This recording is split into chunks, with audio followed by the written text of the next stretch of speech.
When the West hears that some marriages in Muslim history involved very young ages, a question immediately arises. Does Islam approve of child marriage?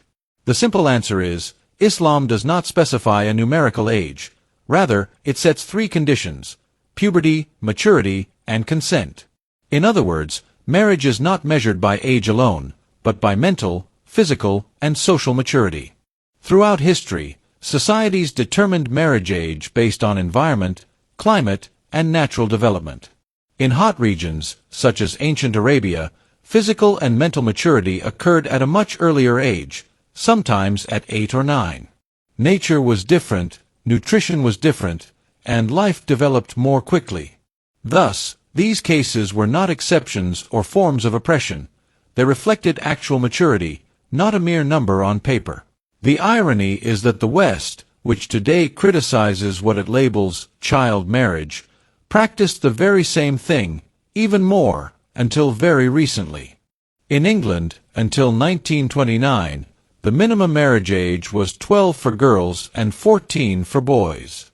In the United States, some states allowed marriage at age 10 for girls until the mid-20th century.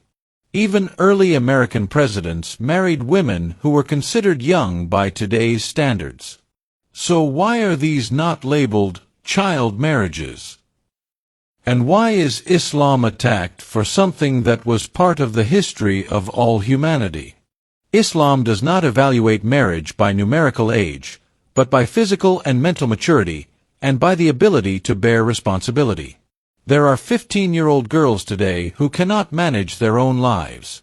And there are 18-year-old women who are educated, mature, and aware. Therefore, the Islamic criterion is maturity, not a number. And maturity in the past was very different from today. Bodies and minds developed much earlier. Moreover, Islam strictly forbade coercion and made consent a fundamental requirement for marriage.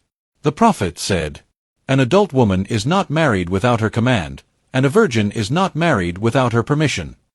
Thus, there is no marriage in Islam without the consent of both parties, and no place for customs that force girls into early marriage without understanding or will. The truth is that Islam did not impose a fixed age, nor did it abolish the concept of maturity, nor did it encourage ignorance. It set precise humanitarian guidelines that protect the child from harm, and protect families from collapsing. Customs may be wrong, but the religion itself is innocent of such errors. Islam does not endorse early marriage. Rather, it regulates and restricts it with awareness, maturity, and compassion. For the purpose of marriage in Islam is not desire, but tranquility, affection, and responsibility.